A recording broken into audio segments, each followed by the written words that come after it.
A little over a week ago, I got diagnosed with shingles, and to be more specific, oral shingles.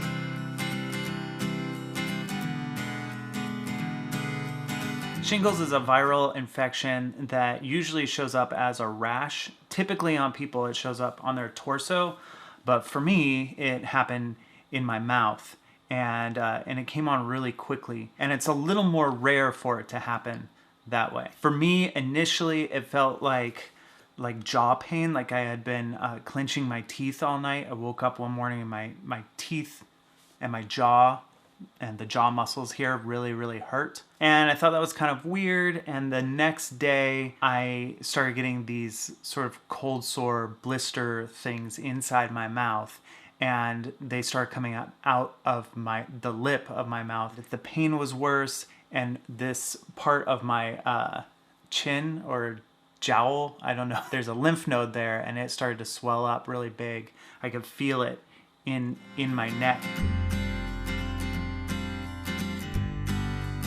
This whole side of my face was swelling up. It did not feel good, and I ended up doing sort of a telehealth doctor visit with my primary care physician. So based on looking at it, she was a little surprised I didn't have a fever, but she knew it was a viral infection, and my ear had started to hurt really bad. And so she gave me some antibiotics and an antiviral medicine and said, take these, it should deal with it kind of on both fronts. Then the next day it was even worse. I looked like this. It was not cute. And Jessica called my primary care physician and said, what should he do? And she said he needs to go to the ER. I was nervous to go to the ER. I didn't really want to, since in California we've been having a spike of COVID-19 cases. I thought that this would go away. I already had medicine for it, but Jessica told me that I really should go, and I'm glad that she did. They took my temperature at the door, made sure that I didn't have any COVID symptoms. Then I went up to the front desk. There were lots of barriers between me and everybody. Everybody had face masks on. There was nobody in the waiting room. It seems like they had shifted how they did things, because I've gone to this hospital before, and usually there's a lot of people in the waiting room. There's a long wait. You end up being in the hospital for an extended period of time while they run tests and things like that. And that wasn't how it ran at all. It was very smooth. I didn't see a single other patient. I knew there were other patients there because I could hear them in other rooms, but the way that they did their social isolation, I was really impressed with. Anyway, this doctor came in. She looked at me, she asked me what my symptoms were, and she said, you have shingles. I told her what medication the other doctor had put me on, and she said, okay, I'm gonna up that. I'm gonna put you on some steroids, and we're gonna do some blood work, because the way this presents itself typically is with someone who's older or who has some immunocompromised situation going on, like leukemia or something like that. So we're gonna check your blood work. And they took my blood, they gave me steroids, they gave me a prescription, and they sent me home and said, we'll call you with the results. Results came back fine. There's nothing wrong with my blood. Everything is good. The doctor also said that since it's in my face, that I should look into Ramsay-Hunt syndrome, and that she doesn't think I have it, and she doesn't think I'm gonna have it, so don't worry too much about it, but look into that. I was sort of confused as to how I got this. My whole family has been really strict with staying away from public places. We haven't gone out at all. We get deliveries to our house, but we don't go to the store. We don't go to events. We are completely socially isolated. The few times that we've gone to doctor's appointments or dental appointments, we've had masks on. We're super careful. So I didn't understand how I could have gotten this disease.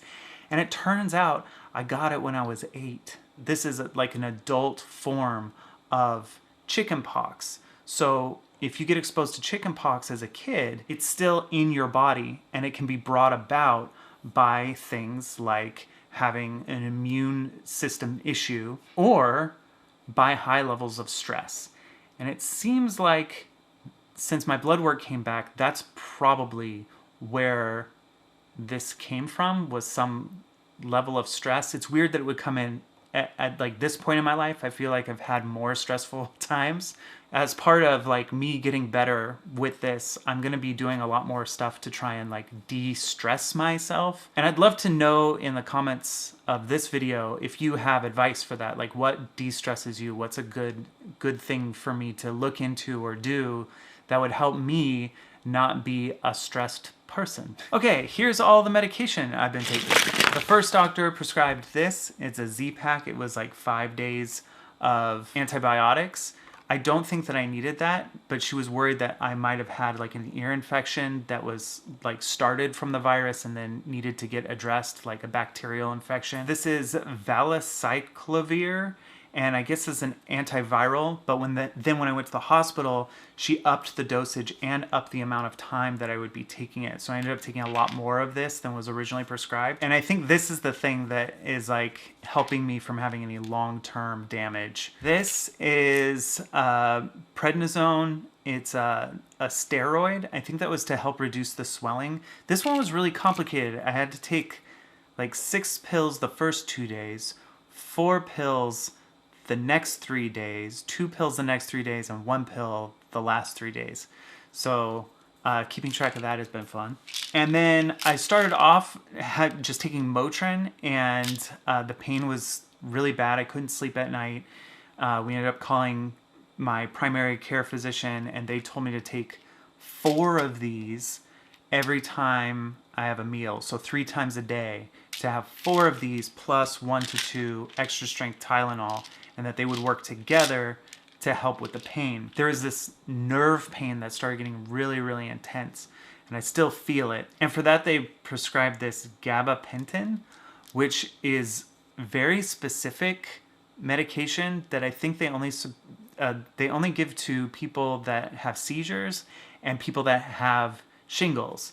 And basically it's a nerve inhibitor or something like that that stops your nerve from reacting or something. And you have to like take it for 2 or 3 days before it starts working.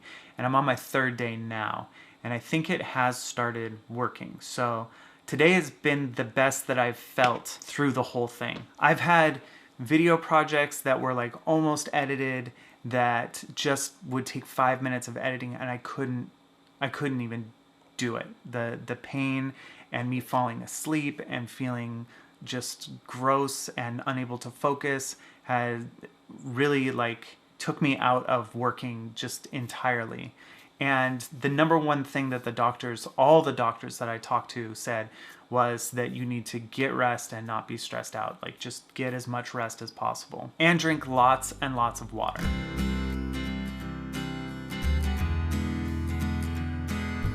There are also a few restrictions that have been really difficult for me personally. The first couple of days I had purchased some ice cream because the ice cream felt really good, and it sort of like soothed me, and it was calming and like had a taste that was like comfort food, basically. As I started researching this, and as Jessica started researching this, we found fatty foods that are sugary and dairy-based aren't really the best things for me now.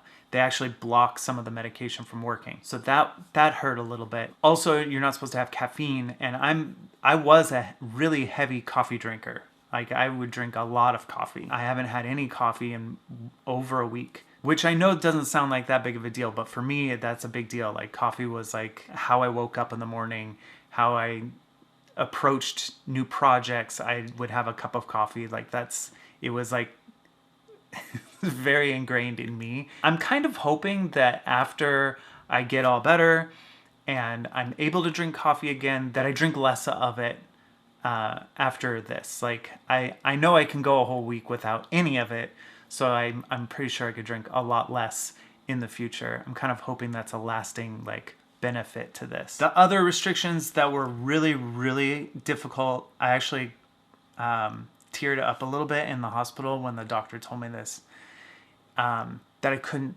touch my kids. I couldn't touch hold my baby.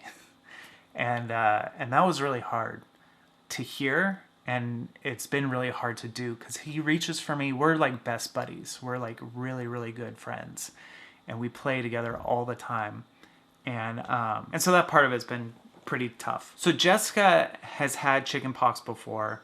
Bailey's fully vaccinated for chickenpox. The boys, I think they have like one shot left or something like that. They're not fully vaccinated for it. And Luke is so little that he can't be vaccinated for chickenpox yet. There is a vaccination for shingles, but it is usually not recommended for people until they're over the age of 50. Typically, if you're under the age of 50, they don't give you that vaccination. According to most of the websites that I've looked at, once the sort of oozing pustule stuff dries up and is no longer there, that I'm no longer contagious, and I'll be able to play with my kids and not have any worry about infecting them. The infection technically is chickenpox, so it wouldn't be like the end of the world if they got sick with chickenpox. I got chickenpox. Most kids get chickenpox as kids, but especially with Luke, I don't know if there would be any complications because he has the microdeletion or because he's so young. I just don't know, and I didn't want to risk it.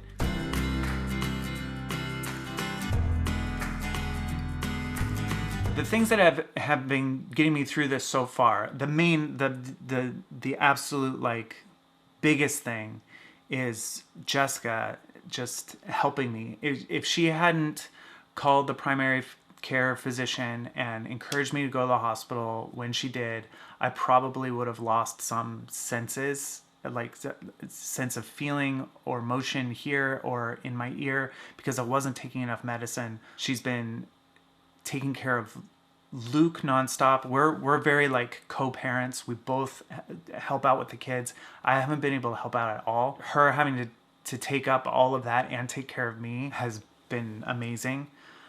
Bailey's been a big help with the baby as well. And my parents actually came and took 3 of our kids over to their house to help out as well. Jacob, Parker, and Duncan have been over there while I've been recovering. Other things that help me that like might help you if you have oral shingles, smoothies seem to help me out a lot, and miso soup. Both of those were like really comforting and easy to eat, and then I could take my medicine because you have to take the medicine with food. I was able to get like an ice cream substitute. It's a plant-based ice cream with more natural sugar, and it didn't quite fit into the same category as the Ben & Jerry's that I had been enjoying. It still gave me the soothing, cooling feeling, which was really nice. So that was also good to have. And an ice pack. Ice packs not on the actual like sores, but like around here was really, really helpful to minimize the pain. Where I'm at right now, most of the like rash is gone, but I still have a lot of jaw pain.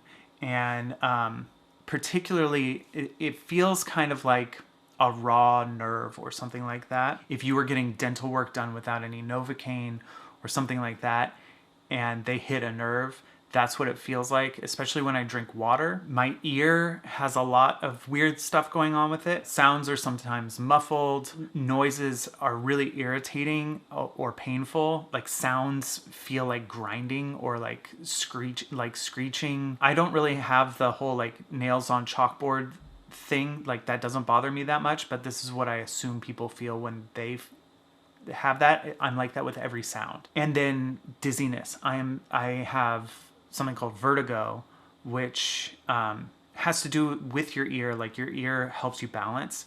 And when I walk into a room or I stand up, or sometimes even when I'm just sitting down or like reading or concentrating on something, just all of a sudden everything starts moving and I